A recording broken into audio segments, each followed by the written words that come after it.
Hello, আসসালামু আলাইকুম। Visa tutor থেকে মহিউদ্দিন আরো একটি চমৎকার তথ্যবহুল ভিডিও নিয়ে হাজির হয়েছি। আজকে আমরা যে দেশের ভিসা ও জব নিয়ে কথাবার্তা বলবো সেটি হলো আপনার পলিনেশিয়া। আর পলিনেশিয়া কিন্তু আপনার ফিলিপাইনের সাথে। তো আপনাদের আগে একটা ভিডিও করেছিলাম মাইক্রোনেশিয়া, এর পাশেই। তো আপনি যদি ইন্টারেস্ট হন যে পলিনেশিয়াতে যাবেন, আর সবচেয়ে ইন্টারেস্টিং বিষয় বাংলাদেশ থেকে যারা যাবেন তাদের পাসপোর্টে কোনো ভিসা ছাড়াই আপনি এই দেশটিতে যেতে পারবেন। আর এই দেশ কিন্তু আপনার ফ্রান্সের অধীনে। আপনি যে এই দেশের মানে রেসিডেন্ট পেয়ে যান, আপনি কিন্তু ফ্রান্সের পাসপোর্ট পেয়ে যাবেন। আর পলিনেশিয়া আপনার তারা স্বাধীনভাবে চলাফেরা করে, কিন্তু তাদের নিজস্ব সবকিছুই রয়েছে। কিন্তু তারা আপনার এটাকে বলে ফ্রান্স পলিনেশিয়া। তো মানে আপনার এখানে সবচেয়ে বড় সুবিধা হলো আপনি এই দেশের রেসিডেন্ট বা পাসপোর্ট পেয়ে গেলে আপনি বিশ্বের 145টা দেশে ভিসা ছাড়া যেতে পারবেন। তো বুঝতে পারছেন তাদের পাসপোর্টের কত ভ্যালু। তো এখানে কিন্তু ভালো স্যালারি দেয়। তো আপনি ইন্টারেস্ট হলো এখানে ট্যুরিস্ট বিষয়ে গিয়ে যদি জব ম্যানেজ করতে পারেন তাহলে আপনি ওখানে রেসিডেন্ট পেতে পারেন। তো আপনি যদি ইন্টারেস্ট হন যে পলিনেশিয়াতে আপনি যাবেন, তাহলে আপনি পুরো ভিডিওটি দেখবেন, তাহলে আমরা টোটাল প্রসেসটি আপনাকে বলে দেব। আর ফ্লাইট টিকিট কত টাকা হয় আপনি সেটিও দেখতে পারবেন, আমরা লাইভ দেখিয়ে দেব। তো আপনাকে এখানে গিয়ে যেতে হলে আপনাকে অবশ্যই কিছু ডকুমেন্ট রেডি করতে হয়। সেই ডকুমেন্টগুলো থাকলে আপনি এই দেশটিতে যেতে পারবেন। তো এখানে একটু বিমান ভাড়া বেশি হয়, এটাই খরচ, আদার খুব একটা খরচ নেই। তো আপনি এখানে যেতে হলে আপনাকে প্রথমে একটা হোটেল বুকিং করতে হবে। ধরেন আপনি 15 দিন বা 10 দিনের জন্য ওই দেশে যাবেন। তো যদি আপনি 10 দিন থাকেন তাহলে 10 দিনের জন্য একটা হোটেল বুকিং করে নেবেন। এটা আপনি অনলাইনেই করতে পারেন। তো অনেক সময় ক্রেডিট কার্ড চায়, তো ক্রেডিট কার্ড ছাড়া আপনি করতে পারবেন না। তারপর আপনাকে ফ্লাইট বুকিং করতে হবে, রাউন্ড ট্রিপ, মানে আপনার রাউন্ড ট্রিপ ফ্লাইট টিকিট, মানে আপনি দেখাবেন কিন্তু আপনি কাটবেন সিঙ্গেল ট্রিপ। এটাই মূল বিষয়। তো তো আপনাকে রাউন্ড ট্রিপ টিকিট দেখাবে, এই জন্য আপনার বিমান খরচ অনেক কমে আসবে। তারপর আপনাকে এই কাটতে হবে একটা, মানে ট্রাভেল আইটেনারি রেডি করতে হবে। তো ট্রাভেল আইটেনারি আপনি রেডি করতে যে বিষয়গুলো লাগে সেগুলো আপনি কবে যাবেন, হোটেল বুকিং, ফ্লাইট বুকিং, এর উপর ভিত্তি করে আপনার ট্রাভেল আইটেনারি রেডি করতে হয়।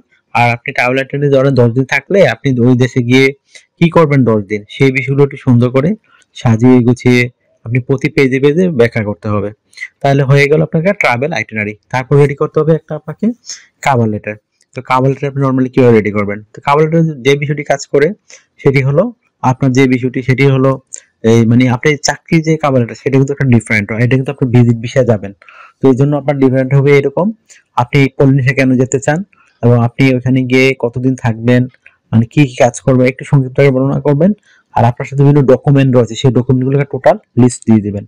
তারপর একটা আপনি ব্যাংক স্টেটমেন্ট নিয়ে যাবেন। তো অনেকে প্রশ্ন করেন ব্যাংক স্টেটমেন্ট আর লাগে না। তো ব্যাংক স্টেটমেন্টটা কেন নেবেন? কারণ ব্যাংক স্টেটমেন্টটা আপনি এই জন্য নেবেন, কারণ আপনি এতদিন থাকবেন, আপনার কিভাবে খরচ নিয়ে বহন করবেন। তো সেজন্য আপনার ব্যাংক স্টেটমেন্টটা জরুরি।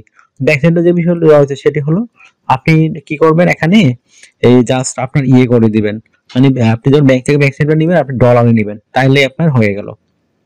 তারপর রেডি করতে হবে আপনাকে একটা সিভি।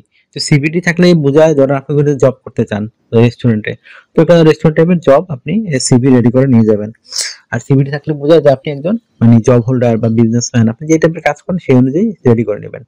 তো সিভিটি রেডি করতে আপনার বিভিন্ন ডকুমেন্ট লাগে, বিশেষ করে আপনার এই পাসপোর্ট, এনআইডি কার্ড যদি থাকে, ইমেল ঠিকানা, ফোন নাম্বার, আপনার কাজের অভিজ্ঞতা, পাসপোর্টের ছবি, আপনার সরকারি ট্রেনিং থাকে, ল্যাঙ্গুয়েজ প্রফিসিয়েন্সি, এগুলো থাকলে আপনার স্ট্যান্ডার্ড সিভি রেডি করতে পারবেন। তো তথ্যগুলো সাজানো একটা মোস্ট ইম্পর্টেন্ট বিষয়। কিভাবে সাজাবেন?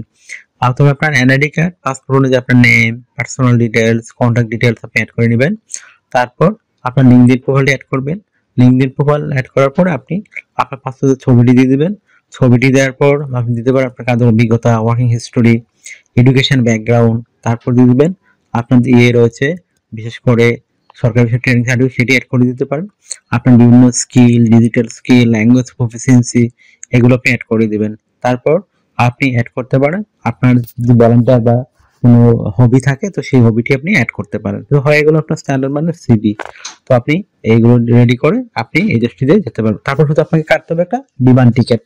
তো বিমান টিকিটে আপনি কত টাকা ভাড়া সেটি আপনি আপনাকে লাইভ ভিডিও দেখিয়ে দেব। আপনি ভিডিও লাস্টের দিকে দেখবেন আমরা কোথা থেকে কোথায় যাবেন, তো টোটাল বিমান টিকিট প্রাইসটি আপনি সহ দেখতে পারবেন। তো বিমান টিকিট আপনার প্রাইস কিন্তু আপনার মানে আপনার আপ ডাউন করে। দেখা গেল আপনি কাছাকাছি সময় গেলে আপনার বিমান টিকিট ভাড়া বেশি হয়ে যায়, দেখা গেল আপনি 2 মাস পরে যান, 2 মাস আগে কেটে ফেলেন, তখন আপনার ভাড়া কম হয়। আশা করি বিষয়টি বুঝতে পেরেছেন। তো আপনার যদি এই ভিডিওটি ভালো লেগে থাকে, আপনার কাছে ইন্টারেস্টিং মনে হয়, আপনি এই দেশটিতে যাবেন, তাহলে আপনি এই পুরো ভিডিওকে দেখে নিজে নিজে সব কাজ করতে পারেন। আর আপনি আমার ভিডিওটি ভালো লাগলে অবশ্যই লাইক করে দিবেন, আর কিছু জানতে চাইলে অবশ্যই ভিডিওতে কমেন্টস করতে পারেন। আর আমার চ্যানেলে আপনি নতুন হয়ে থাকলে চ্যানেলটিকে অবশ্যই সাবস্ক্রাইব করে রাখতে পারেন। তো সাবস্ক্রাইব করলে আপনার বেনিফিট হলো এরকম, আমরা রেগুলার যে আপডেটেড জবগুলো পাবলিশ হয় সেগুলো ভিডিও বানিয়ে থাকি, বিভিন্ন ভিজিট বিষয়ে কিভাবে সহজে যাওয়া যায় সেগুলো আমরা ভিডিও আপনাদের দিয়ে থাকি, বিভিন্ন টিপস দিয়ে থাকি, সেগুলো ফলো করলে আপনি কিন্তু বিদেশ যাওয়ার আপনার স্বপ্ন পূর্ণ হতে পারে। আশা করি বিষয়টি বুঝতে পেরেছেন। আর অনেকে আমাকে অনেক ফোন দেন, তো আমাকে ফোন দিয়ে খুব একটা পাবেন না। আপনি আমার সাথে কাজ করতে চাইলে, ইন্টারেস্ট হলে আমাকে হোয়াটসঅ্যাপের মধ্যে মেসেজ দিতে পারেন, তখন আমি কিন্তু রিপ্লাই দেওয়ার চেষ্টা করি। আশা করি বিষয়টি বুঝতে পেরেছেন। তো ভালো থাকবেন, টেক কেয়ার, গুড বাই, টাটা। কথা হবে আগামী কোনো ভিডিওতে আবার। ট্রান্স পলিনেশিয়া যেতে হলে যে ফ্লাইটগুলো দেয়া আছে, তো সবচেয়ে সহজ হলো আপনার সিডনি বা অস্ট্রেলিয়া থেকে যদি আপনি যান, তাহলে আপনি সহজে যেতে পারবেন। অস্ট্রেলিয়ায় সিডনিতে ভাড়া দেখাচ্ছে বর্তমানে 1,27,000 বা 28,000 টাকার মতো। তো আপনি সিডনিতে গিয়ে তারপর আপনি যদি ওইখানে যান এই পলিনেশিয়াতে, তখন আপনার ভাড়া অনেক কম পড়বে, ওইখান থেকে 80-90 হাজার টাকার মতো।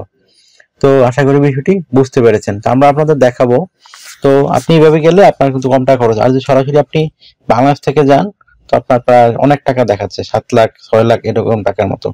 যদি আপনি যদি অস্ট্রেলিয়া ট্রানজিট ভিসা নেন, তখন কিন্তু আপনার খরচ অনেক কমে আসবে। আশা করি বিষয়টি বুঝতে পেরেছেন। আবার যদি আপনি দেখা গেল এক বিমান যদি পেয়ে যান অস্ট্রেলিয়া থেকে, ধরেন বাংলাদেশ থেকে, ঢাকা থেকে অস্ট্রেলিয়া গেল সিডনি, আবার সিডনি থেকে সেম বিমান যদি ওই যে পলিনেশিয়াতে যায়, তখন আপনার আবার ট্রানজিট ভিসা লাগে না। তো আমরা দেখাই আপনার এখন সিডনি টু আপনার যদি আপনার ইয়াতে করি আমরা পলিনেশিয়াতে, তো দেখবেন আপনার কত টাকা খরচ আসে, অনেক কম খরচ। এই যে বড় বড় এগুলো এয়ারপোর্ট রয়েছে, ঠিক আছে। তো আমরা এটা দিই কাছের। তো দেখেন আমরা ডেট দিয়েছিলাম 31 জানুয়ারি, ফেব্রুয়ারি মাসে সিডনি দেখেন 2,38,000 দেখাচ্ছে, ঠিক আছে। মেলবোর্ন থেকে 2,44,000, ব্রিসবেন তো 2.5 লাখ টাকার মতো হবে রাউন্ড ট্রিপ কিন্তু। আর আপনি যখন সিঙ্গেল ট্রিপ যাবেন তখন কিন্তু আপনার অর্ধেক খরচ করতে, আপনি 2 লাখ টাকার মধ্যেই যেতে পারবেন। তো একটা চমৎকার বিষয়।